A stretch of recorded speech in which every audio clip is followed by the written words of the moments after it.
Health show में मैं नेहा बजाज आप सभी का बहुत बहुत स्वागत करती हूँ। और आज के वीडियो में हमारे साथ कटक उड़ीसा से जुड़ रहे हैं डॉक्टर अजय महापात्रा, जो कि एक जनरल फिजिशियन है।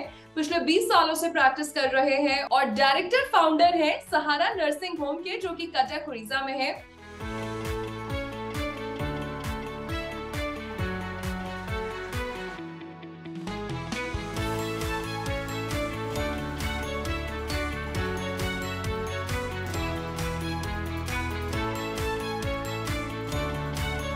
डॉक्टर अजय, आपका बहुत बहुत स्वागत है। We welcome you. Thank you ma'am.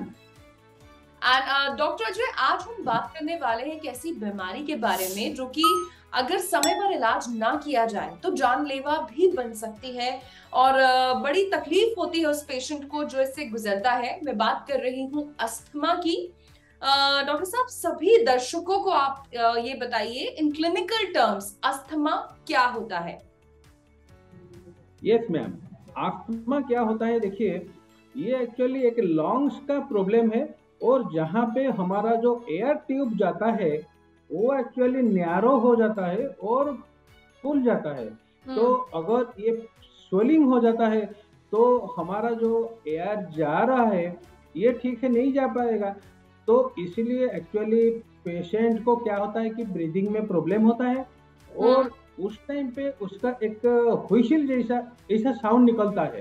क्योंकि हमारा व्हिसिल क्या होता है, देखिए, हम एयर देते थे, जब छोटा सा जगह पे एयर जाता है तो व्हिसिल का साउंड आता है।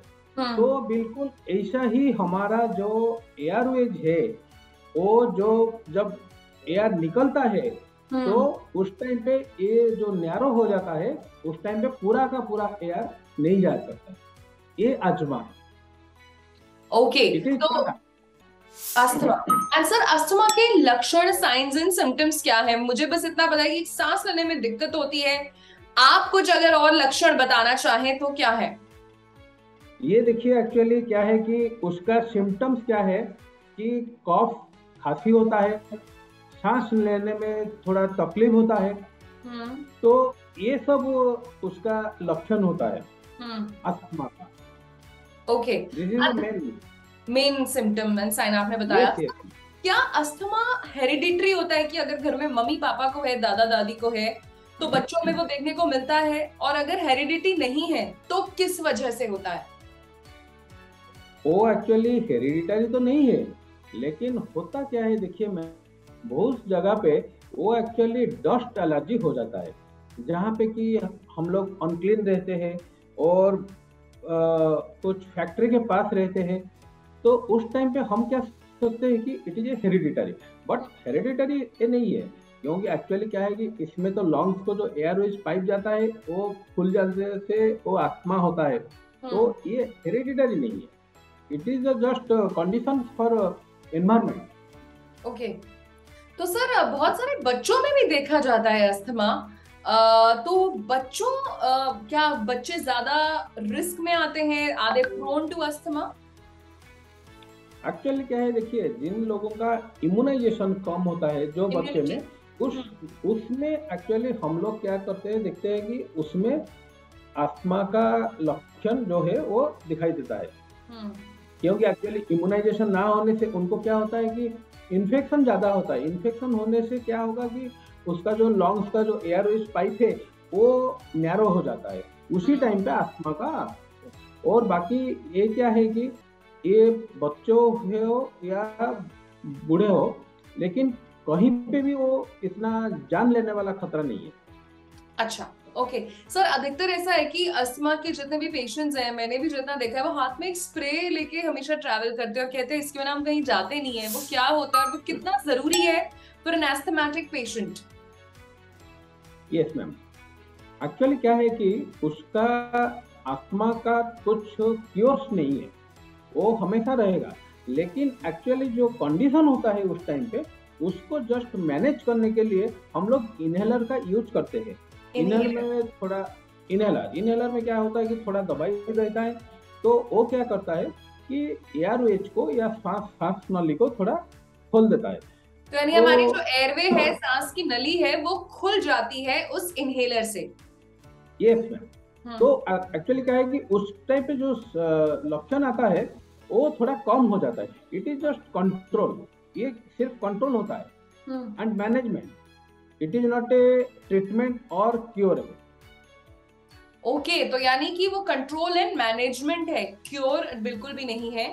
अच्छा सर, आपके पास नहीं। जब अस्थमा के मरीज आते हैं, क्योंकि आपने बोला क्योर नहीं है, हमें इस बीमारी के साथ ही रहना पड़ेगा, तो आप उन्हें डूज एंड डोंट्स में क्या क्या बताते हैं? क्योंकि अगेन बच्चे हैं, स्कूल भी जाएंगे, खेलेंगे भी, अब हम बड़े हैं तो हम बाहर भी जाते हैं। अस्थमा का अटैक क्योंकि आ जाए, तो उसके लिए क्या डूज एंड डोंट्स आप सजेस्ट करते हैं? एक्चुअली क्या है देखिए, बच्चे तो ऐसे भी स्कूल जाएंगे और रेनी सीजन हो गया तो उसमें गीले होंगे। तो हम्म। एक्चुअली हम लोग क्या करते हैं कि उनको जस्ट एडवाइस ये देते हैं कि थोड़ा गीले मत हो हम्म। एंड कोल्ड फूड ये ना ले। ठंडा और खाना बाकी ना ले। ठंडा खाना, और जिसमें एक्चुअली क्या है कि थोड़ा सा फूड में क्या है कि एलर्जी होता है, तो हम्म। वो एलर्जी वाला फूड लाइक अंडे हो, खीर हो, ये सब मिल्क, ये सब उनको नहीं लेना है। अच्छा। वो एक्चुअली, हाँ यस मैम। क्योंकि एक्चुअली क्या है कि आस्थमा, ये जो वन माने अदरवाइज देखेंगे तो अगर किसी को मान लीजिए कि एक का एलर्जी है, हम्म। तो अगर वो अंडा ले लेगा तो क्या होगा कि उसको इमीडिएटली अटैक हो जाएगा। हम्म। तो ये सब ना करने के लिए हम बोलते हैं। और बाकी क्या है कि जितना वो खेले और कूदे और आउटसाइड में जितना फ्री एयर में घूमेगा तो ठीक रहेगा। ओके, अच्छा अच्छा। एंड सर, अगर मैं अस्थमा के ट्रीटमेंट के बारे में बात करूं, तो कैसे आप इलाज करते हैं? क्या मरीज को जिंदगी भर दवाइयां लेनी ही लेनी पड़ती हैं? नहीं मैम, एब्सोल्युटली उनको मेडिसिन हर वक्त नहीं लेना चाहिए। एक्चुअली उनके पास हर वक्त वो इनहेलर होना चाहिए, जो कि क्या करेगा कि इमीडिएटली एयरवेज को ओपन कर देगा। और बाकी जो दवाई होता है, अगर मान लीजिए कि कुछ पेशेंट सीवियर हो गए, सीरियस हो गए, तो आठ आठ से उन दैट टाइम हम लोग कुछ इंजेक्शन या टैबलेट उनको दे देते हैं। और अच्छा, बाकी जब जब उनको ठीक लगेगा तो वो मेडिसिन बंद भी कर सकता है, लेकिन इनहेलर हमेशा उनके पास रहना चाहिए। रहना चाहिए। अच्छा सर, क्या ऐसा कोई पर्टिकुलर मौसम है कि इस मौसम में अस्थमा का अटैक ज्यादा आता है, जैसे सर्दी में, बरसात में? हाँ यस मैम। एक्चुअली देखिए, जब हमारा क्लाइमेट क्या होता है कि थोड़ा सा मॉइस्ट हो जाता है, तो उसी टाइम पे क्या होता है, हमारा जो एयरवेज है इन्फेक्टेड या इन्फ्लाम होके फूल जाता है। तो फूल जाने से क्या होता है कि उनको अस्थमा का जो अटैक वो आ जाता है। ओके। आपने डॉक्टर अजय बड़े अच्छे से हमारे सभी दर्शकों को विस्तार में जानकारी दी अस्थमा के बारे में। देखिए, हर बीमारी को अगर हम मैनेज करना जानते हैं, देन डेफिनेटली हमें इतनी यस। परेशानी नहीं होती है। और इसी के साथ डॉक्टर अजय, आपने अपने बिजी स्केड्यूल से कीमती वक्त निकाला और जी मनी हेल्थ शो में आप हमारे साथ जुड़े। Thank you so much. Thank you ma'am, thank you. Okay. तो ये थे डॉक्टर अजय, जिन्होंने आज हमें अस्थमा के बारे में बताया, प्रिवेंशन, कंट्रोल एंड मैनेजमेंट के बारे में बताया। मैं उम्मीद करती हूँ आपको आज का वीडियो बहुत पसंद आया होगा। अपना फीडबैक जरूर शेयर करिएगा। किसी और विषय पर चर्चा देखना चाहते हैं वो भी हमें बताइएगा। इसी के साथ मैं नेहा बजाज आपसे लेती हूँ इजाजत। मिलेंगे जी मनी हेल्थ शो के एक नए वीडियो में with new super specialist, new medical expert. Till then keep watching Zee money health show. अच्छी सेहत हमारा वादा।